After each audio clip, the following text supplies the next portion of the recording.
Welcome to Profits Through Podcasting. It's where we help health-focused entrepreneurs generate leads and revenue for their businesses through podcasting. I'm your host, Joel Oliver, CEO of East Coast Studio. And today we are talking email. As a business owner, if you're not doing something with email, you definitely should be. And today's guest is going to help demystify email, help us understand how you can put email to work as an online health-focused business owner to generate more revenue. And this includes how to come up with what to write about, some common mistakes to avoid, and if you're not using email already, we'll have a simple strategy that you can set up and get going today. Our guest is Tanya Brody, and she works with small to medium-sized businesses to improve their email marketing and overall messaging so they can grow their relationships with their subscribers, get more sales, and create happy, loyal customers. So your whole life is email, and you've seen what it can do. You know the merits of it. As entrepreneurs, we can be stretched kind of thin. We're being pulled in different directions. We're wondering, what should we do for marketing? What's the most important? So let's start with, say, if someone says they don't have time to do email, it doesn't work for me, it's not worth it. You obviously know that's not the case. So what's your initial pitch to someone who is thinking those things, who needs to be doing email? How do you kind of sell it to them, let's say? I ask, why are you leaving money on the table? That's pretty easy right there. Honestly, so email marketing has the highest return on investment of all of the marketing channels, everything. Social media, print, pay-per-click, all of it. Yes, you may put that broadcast ad, that social media, that print ad out into the world, and yeah, people will buy. But there are a bunch of other people who saw that ad, who might still be interested, but didn't buy this time. And instead of having to continue to run that ad, if you had them on your email list, it's cheaper and more effective to actually send them an email. Because when someone agrees to let you email them, when they opt into whatever it is you are offering, they are literally welcoming you into their inbox. They're saying, you can come into this private space that is just mine. Whereas social media is nuts, and print and broadcast, you have no idea who it absolutely reaches. So you're like, yeah, I think it's working. There was a famous advertiser who said, I am sure that half of my marketing is working. I just have no idea which half. You really want email because you know exactly where it's going. You know it's going to that person. You can see when they open it. You can tell when they've read it and acted on it because they click. It is seriously one of the best marketing channels out there. And I'm always amazed when people say, oh yeah, I don't do email marketing. That's so old school. I'm like, do you breathe? Come on, this is important. Right. And yes, I'm biased. I am aware of that. However, when you think about the fact that, let's say you put an ad out and it reaches 100 people, and 1 in 10 of those people buy from you. Well, there are still those 90 to 99 people who didn't buy from you. So if that's the truth, then how are you going to reach those people again? Are you going to spend more money to run more ads? Or are you going to do something to get them on your email list and it's cheaper to reach them, and you can literally guide them along a path that will get them to the place where they are ready to buy from you. And that path may take a week, it may take a month, it may take a year. In some cases, it may take a decade. But that doesn't change the fact that that person is still opening your emails and they're still engaged. And maybe they aren't the ones going, oh yeah, I totally need this thing. But they go, hey, Bob, I keep reading this email from this person, and I think this is exactly what you need. And then eventually that person's like, okay, fine, this is finally time. I am ready. Whatever the thing is, it works. Email does actually work. It is more time consuming than Facebook ads or whatever other thing, but it is considerably less expensive. And it is, I personally think, more effective. So there's my pitch for email marketing. Right. And yeah. So first of all, we know email is far from dead. People are actively engaging with emails into their inbox. And one of my favorite things you kind of touched on there about email is, you can really see over time a specific number. No, not everybody's going to react to every message, but if you look at how many you send out and how many people are getting it, you can get that number. Like, here's the sales that come from doing this. So it's very easy to see that ROI once you're into it. Right. And there's another really interesting comparison, which is, no one opens every single email you send. Some of them, they just don't make it into the inbox. They get caught in the spam filter, or they just don't see them, or what have you.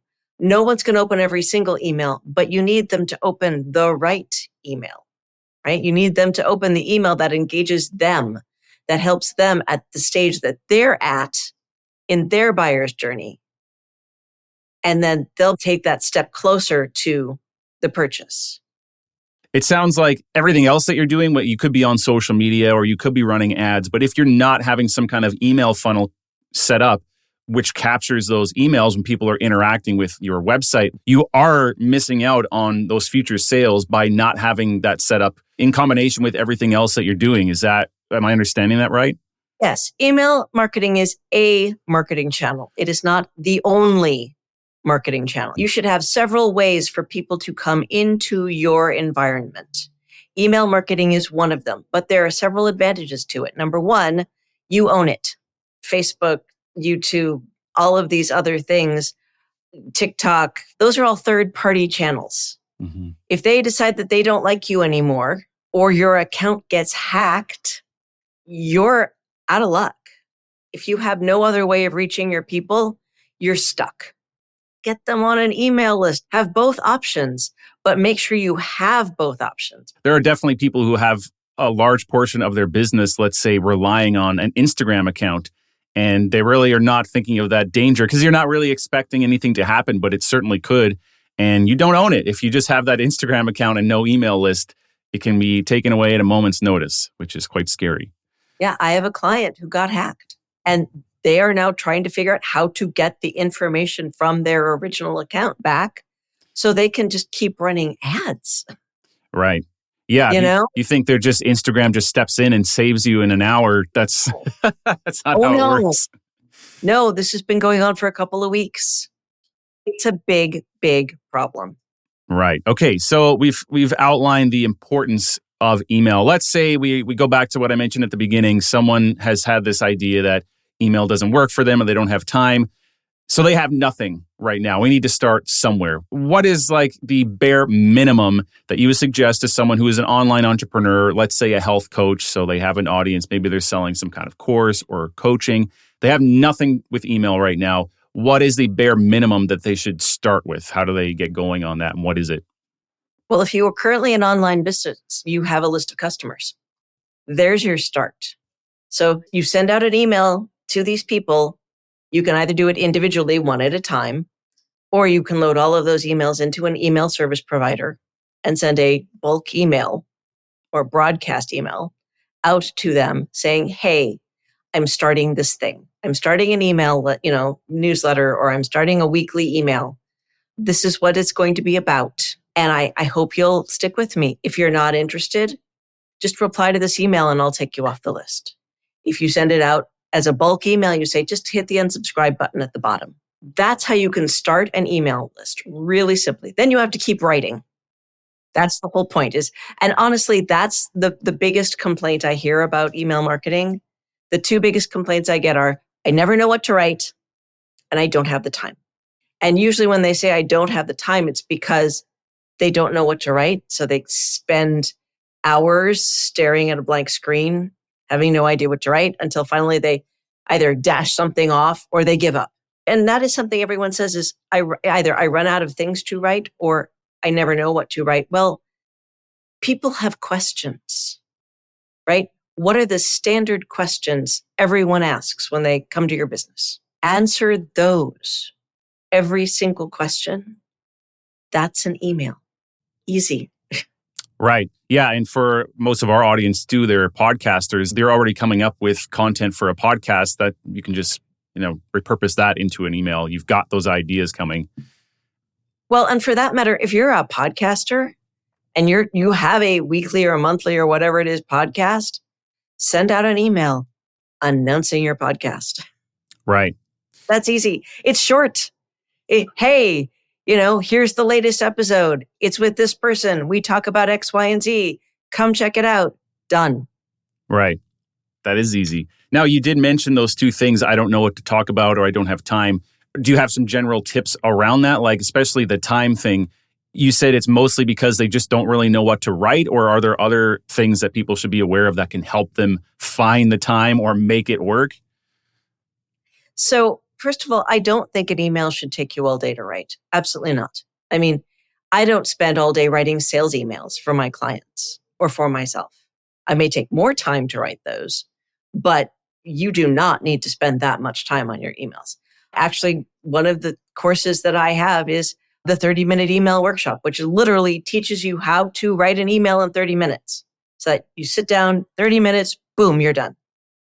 Which is really how, especially what I call nurture emails, those emails that you send weekly to your entire list or to the majority of your list, that, it's like, hey, this is what's going on. Hey, here's the podcast. Hey, here's what's going on in my business. Hey, here's a sneak peek at our upcoming whatever you're promoting. Here's my latest blog post. Here's an interesting thought I had. Those are something that you should be able to write quickly and easily. And the reason I say that is they don't need to be a thesis. This is literally something that you can put out into the world. And what you are doing is you're reminding people of your existence, right? You're saying, hey, I am still here. This is the reason you joined this list. This is what you said you were interested in. Here's something interesting about that. Go find out more about it here. And every email should, in my opinion, have some sort of call to action, because that way you are training people to click on your link. The whole point of the exercise is to get people opening your emails, remembering who you are, and you're building that know, like, and trust factor, right? Which is another reason everyone should be sending emails. Because especially when we're online businesses, we don't necessarily get to meet our people face to face. So we have to have a way of introducing ourselves and our businesses and our products and services. We have to have a way of showing what we believe, who we serve, showing people that they're in the right place. We need to welcome them into our communities. And email is a fantastic way to do that. It's also a perfect way to show that we are here to serve. The whole point of any business, regardless of what business you are in, is to help someone solve a problem. And that's a really important mindset. Is business owners, we're all about the bottom line. We need to make money, blah, blah, blah, blah. It's all about sales. It's not. First and foremost, it's about helping your people solve a problem. Another really big reason people don't like writing emails is they don't like sounding salesy. It's slimy. They don't like it. Feel it creeps them out. Well, if you're coming at this from an attitude of, I am serving you. How can I help you? How can I help you solve your problem and reach your goal? That's a totally different mindset than, I want you to buy my thing. Think about it that way. It makes it easier on you, and it gets you more excited about whatever it is you're doing because you're helping people, which means that you're going to be more likely to be excited about what you're doing, which is going to rub off onto the person who is reading your email, which means they'll be more excited about solving that problem, which means they'll actually want to do it. Yeah, I think that would also help with the mindset. I don't know if everybody suffers from this, but I've had this where I'm going to hit send and I think I'm bothering everyone. It's, but if you're helping them, that's a totally different mindset. Yes. And that's another thing to remember is if someone doesn't want to read that email, they won't read that email, and it's okay. Right. You are not required to open every single email. But when some subject line catches your attention, you'll open that one. That's what matters. There's plenty of email lists that I'm on that I don't need it right now, but it's kind of just like I specifically leave it there because I know someday I need something from that person or I just want to be reminded of it. So people don't have to open every email from you, like you're saying. It's kind of there for when I need it and I'm not unsubscribing, and that's fine. Yeah, honestly, I have email lists that I'm subscribed to that I just enjoy reading this person's writing. I may never buy anything from them. I just enjoy reading what they're writing because it's interesting. And frequently I will refer that person to other people who do need that thing. So don't forget, email is not just about getting that person on the other end of the email. It's also about reaching out to their community because they may not be your ideal client, but maybe they know your ideal client. Great. Yeah. So we talked about the bare minimum, and you said if you have a customer base already, you can start emailing them. What would be the next step from there? Are we talking, say, a lead magnet with something on your website to get new people's emails in? What's the next thing up from that? So yeah, that is the next step, is to have some sort of lead magnet, opt-in bribe, freebie, coupon, whatever the heck you want to call it. Something that you can give in exchange for people's email addresses. And you set that up with an email service provider so that people can give you their email address and then get an automated response that you don't have to think about that says, here is the thing that you requested. And that's a key little point, is do not put that thing on the thank you page. Have a thing that says, thanks for getting the thing. Go check your inbox. And you send the download link to the thing in the first email, which should be automated. And the reason you do this is twofold. Number one, it trains your humans to open your emails. They're like, oh, I need to open this to get the thing. Okay. That then trains the computer systems, Gmail, Yahoo Mail, Apple Mail, that this person wants to hear from you. So they will let your emails through, which does something called increasing your sender reputation. So the more people who say, yes, I want to hear from this person, the more likely that your emails are to go through to everyone you send them to. That's just something that's really important is, spam filters will take out things for a lot of reasons. But one of the reasons is if your email address is on a blacklist, which happens, it's terrible. I know people it's happened to, and you have to work so hard to get off of those blacklists. And that can happen because, someone hacked your account and spammed from your email address. It can happen because too many people marked your emails as spam. It can happen because you were on the same email server as someone else who was spamming and you had nothing to do with it. So the more you can increase your sender reputation, the more likely your emails are to get through. There's all sorts of technical stuff around that. But it's really important to get that first email opened because it trains the computers as well as training the humans that this is something you want. And then you can start to build that relationship from there. And you do that by sending those weekly nurture emails. I assume this is why the lead magnet is so popular, is because the days of just joining someone's email list for no real reason, right, they're not really doing that. So we're giving them something they want, collecting that email. And this is, I suppose, a lot to do with someone that lands on your website. They might be interested, but they wouldn't put their email in otherwise. But you've got something there for them now. So because you guys are podcasters, I need to point this out. This is really important. You can give people that link, whatever link you choose, in your podcast. One of the podcasters I know that I used to work with, what he always gave on every single podcast was the show notes. Hey, if you want the show notes with a bunch of extra stuff, go to this link, put in your email address, and you'll get the show notes. You'll get all of this extra stuff, and you'll find out when the next podcast is.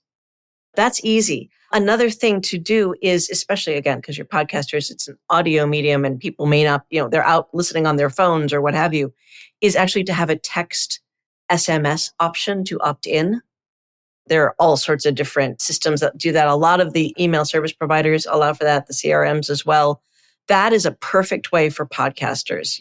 Hey, text champion to 44555 and put in your email address. And, basically it'll just put you on my list. Okay, so it can be a little intimidating because I know you can do a whole lot with this. Like you could have different lead magnets for different types of ideal clients or different problems that they're having. And then you can get them in your list and they can get different chains of emails. So is it okay to start out simple, or do you recommend that where we just kind of have one main thing? And then once they come in, are they getting a preset list of messages first before they say join your normal newsletter, or how should all that look? All of that, yes. First of all, yes, it's okay to have several different channels, but start with one. My standard lead magnet is because I'm helping people with email. And the most common complaint I get is I never know what to write. So here's the thing about a lead magnet. You want it to be something that helps someone get a small, quick win, helps them solve a small part of whatever the big problem is, right? So for me, I never know what to write is the most common problem. So my lead magnet is a list of 30 subject lines to help you keep your subscribers opening and reading every email. And that's literally what it is. It's a list of subject lines and writing prompts that you can go, that one, I'm going to use that today. And it just gets you started. So you're not staring at a blank screen. You have something you can write about, right? That's what I want. I want to get you writing.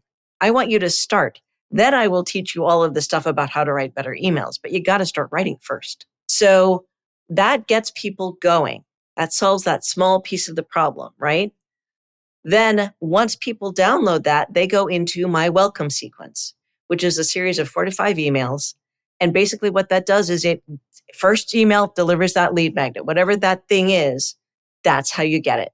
The next email introduces you and your business. It says, this is who I am. This is what I do. Here are a few fun facts about me. I have a picture of my cats in my welcome sequence because they're part of my life. And then that third email could be, here's some useful information for you. And then on that fourth or fifth email, you can say, hey, here's that thing that you were interested in. I think it will solve your problem. Here's a discount on the thing. Just get them going. And then you add them to that regular email sequence. So it's a really simple welcome sequence. Again, this is another course that I sell on how to write that email sequence. But, the point being, you want to make it as easy as possible for people to become part of your community. So start by building that know, like, and trust fast by saying, hey, this is who I am. This is what I do. You are very welcome here. This is how I help you solve your problem. Right. So that's great. That's like pretty standard thing, a lead magnet, bringing them on, having 4 to 5 emails that they get up front, and then moving them into your mailing list. That's easy for people to handle and should absolutely be done.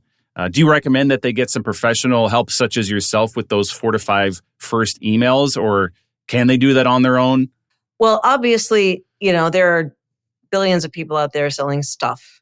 And as I said, I have a course that teaches you how to do this and honestly gives you the templates to do it. So, I can actually give you that help directly. Not personally, unless you want to hire me to do that, which is, of course, more expensive than a simple course.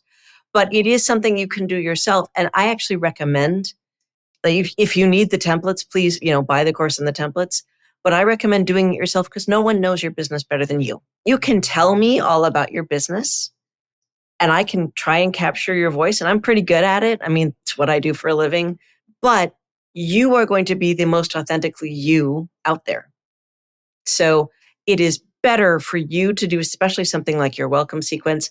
And I honestly recommend, you may send hundreds of emails a year, but I recommend that you personally do one a week or one a month that is specifically from you and not necessarily from your organization, just to keep that authenticity and that connection to you directly.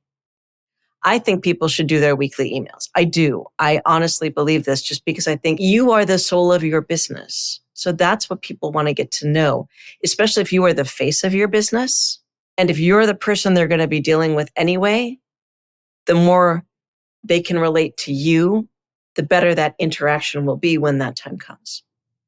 That's great advice because I've even encountered that myself when I've worked with, say, writers in the past. And yeah, authenticity, that's so important these days. People want to, they relate to you. They start to trust you. So you want your emails to have that same feeling because I've had some results where I see it and say, that kind of just sounds like every other email that I've seen. It's not really me.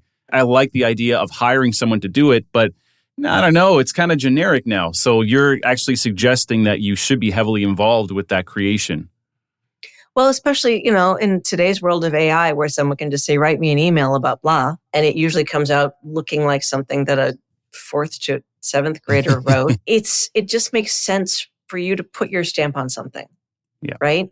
For you to actually take the time to do this yourself and to have it just be genuinely from you. I think, especially in this world of AI and things being able to be like push button easy, the more authentic we can be, the more human we can be, because computers still don't know how to human. As hard as they may try, they're not there yet, and that's good.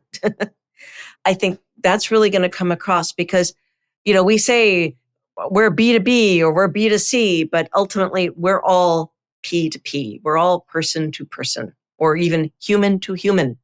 So I think it's really important to remember that because we're all about relationships. Humans need to relate to each other. We like to think we're all independent, but the truth is we're all interconnected. We rely on each other to get whatever it is we need in some way, shape, or form. And as a business, you are offering that thing. So how can people understand and relate to you if what they're hearing is from not you? Exactly. Yeah. And I guess AI will get better, but I also hope that we as people become more attuned to sniffing it out, because I don't want to be getting AI emails. I want to know better, and you want to have that connection. And I hope that we continue to see people writing that, and that's what eventually resonates with the readers, not just some AI regurgitated stuff. Right. And I think I just need to be really clear here. I use AI. AI is a great tool. Yeah. But it is just that it's a tool. AI can turn out a great messy first draft. And then I can go through and edit that so it sounds like me. But that way I'm not starting from a blank slate. I think that's what most people really get scared about, is starting from that blank slate. Whereas if you can give AI, I need an email that talks about this, this, and this. It's going to these people and the call to action is this. Yeah, that'll get you a great messy first draft. Then you've got something to start from. And then you can go through and go, yes, this, I like this. No, that sucks. I'm rewriting that. And I need this to be different. And that's not how the story went. And look, there's an email. AI is a great tool, but do not think of it as the end all and be all. And I think that's the problem people has. Oh, I'll just get AI to do it. No, let AI give you a start and then put your humanness into that. Great advice. So we've covered the fact that a lot of people are struggling and not doing anything, perhaps because they just don't know what to write or they don't feel that they have the time. Aside from that being a giant mistake and not really doing anything, is there something that you see if you start to work with someone and they need assistance, if they have been doing something, is there like a common mistake that you see that can instantly improve the results that they're getting? Or is it just that people aren't doing anything with email? Two big mistakes I see. Mistake number one, getting someone's email and then bombarding them with buy my stuff, buy my stuff, buy my stuff. And then they wonder why people unsubscribe. You have to build that relationship. You have to show people why they should buy your stuff. You need to show them that you are a worthy person to give their money to. Also, again, most importantly, above all, how you help them solve their problem. Because if you just keep throwing stuff at them thinking, oh yeah, they'll buy this or they'll buy this, they're going to be like, what are you doing? What? Yeah, go away. And they'll either hit the spam button, which is really bad, or they'll hit the unsubscribe button. Either way, they're no longer in your orbit, and that's bad. The other thing that I see businesses doing is they hoard email addresses. They've got something that brings people in, but then they don't ever email them until they're selling something. And they expect that people will remember that they subscribed to this list 6 months ago. And people look at them like, well, who are you and why are you in my inbox? What the heck is this? Right? So those are the two other big mistakes that I see. There's the not doing anything, do something. Then there's the not doing anything until you're selling something, or all you do is sell. Those are the two other big mistakes that I see. And again, it all comes down to sending those regular nurture emails. Build that relationship. Get people to understand who you are, what you do, how you can help them. In marketing, there is a standard question that every single marketer needs to answer for all of us, regardless of what you're selling, what you're doing. The question is, what's in it for me? You and I And every human on this planet asks that question in pretty much every situation, not just as consumers. What's in it for me? Why should I care? Why should I take the 3 minutes to read your email? Why should I buy your product or service? What's in it for me? That's really what it's all about. Answer that question. And it's not just about you'll get this thing. It's you'll get this thing that will help you solve X, Y, and Z, or will help you reach A, B, and C goals. Because it's not about you. It's not about your product or service. It's about them. It's about the people you serve and how you help them. Yeah, that's a great point. So we learned a lot here. We learned that you definitely should be doing something with email. We learned that it doesn't take a whole lot to actually get set up. So as we wrap up here, let's hear a little about you. I know you've got some courses that you sell online. You do some work as well on your own for people. So what's your ideal client? What have you got to offer people who are looking for help with this? Let's hear a bit about that. So my ideal customers are actually you folks, people who have small businesses who want to get the word out about their businesses in many different ways. And, you're all podcasters. So, hey, come learn how to write emails about your podcasts. Awesome. And seriously, I have, I do recommend joining my email list, getting that lead magnet, having that list of 30 things that you can write about. That makes your life easier. Come to the website. You can find blog posts on things like what kind of lead magnet you should write, how to set up an email funnel, all of that stuff. I sell courses on all of that stuff as well. But really, I'm all about getting people actually communicating with each other. That's really what I want, is I want you to be heard by your audience so that you've got that relationship with them so that it's easier for you to get them to buy and it's easier for them to solve their problems. That's really what this is all about. It's connecting people. Great. So come check it out. It's TanyaBrodyCopywriter.com. It's all one word. As soon as you get there, that lead magnet will pop up and say, hey, check this out. And I do actually occasionally take one-on-one clients, but primarily I am selling courses and getting people to do this on their own because that way I can serve more people. The other thing that I have that I recommend once you know how to write these emails is I have a group called the Email Writing Accountability Group. Incredibly descriptive and original. We literally sit down as a group for 30 minutes and write our emails. And then we take another 30 minutes and we evaluate each other's emails. So I actually look at everyone's emails so that you're getting feedback from a professional copywriter. And then we take another 20 minutes, we edit those emails, and then boom, you're done. Your email is done for the week. Love it. Accountability is a huge thing. So that's a great idea. I love that. So you said the website, TanyaBrodyCopywriter.com. That and all your social links and everything will be in the show notes. We have everything we need. We know that it's important. You can make an ROI from this. You're arming people with everything they need to actually do it. So there's no excuses anymore. It's very true. Go out there, write those emails. Do it. All right, Tanya, thank you so much for your time. I appreciate it. Thank you. Join us again next time on Profits Through Podcasting for more tips on how to turn your podcast into a lead and revenue generation machine for your business. And if you're ready to let a team of professionals handle your entire podcast production workflow so you can focus on the most important tasks in your business, visit eastcoaststudio.com/apply.